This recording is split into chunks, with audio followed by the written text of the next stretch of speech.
Garry McCarthy has been the star now of two documentary series on cable television.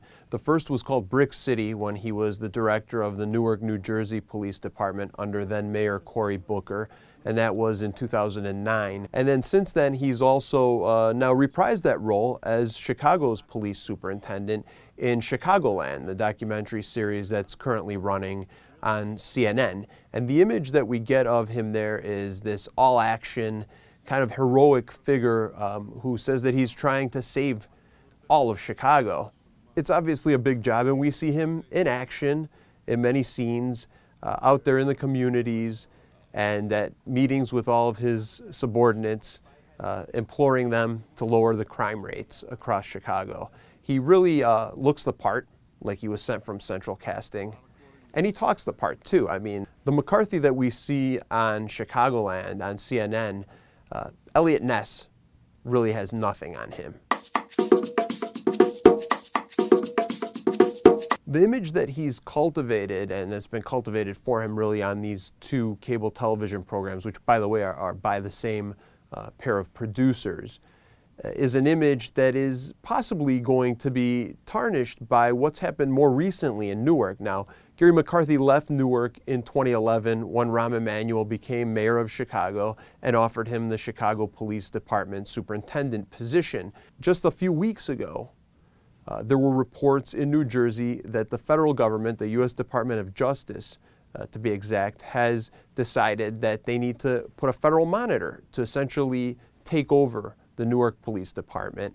And the complaints that sparked this federal investigation were all complaints from the time that Garry McCarthy was the director of the Newark Police.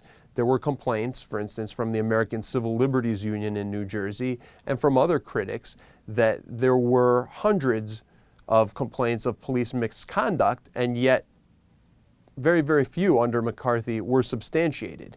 McCarthy's response at that time was, what, is the cop always at fault?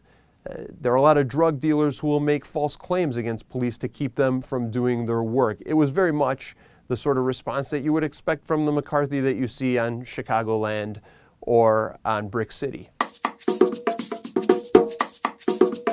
Regardless of the rise and fall in crime trends, I think what we clearly have here is another factor to consider as we look at McCarthy. We have to look, as they did in Newark, at how the department here in Chicago under McCarthy deals with bad apples, with complaints of officer misconduct, which I believe many of them, if not most, come from a very small percentage of officers. That could have as much of an impact on his legacy, and that is something that we might not know until long after Chicagoland is off the air.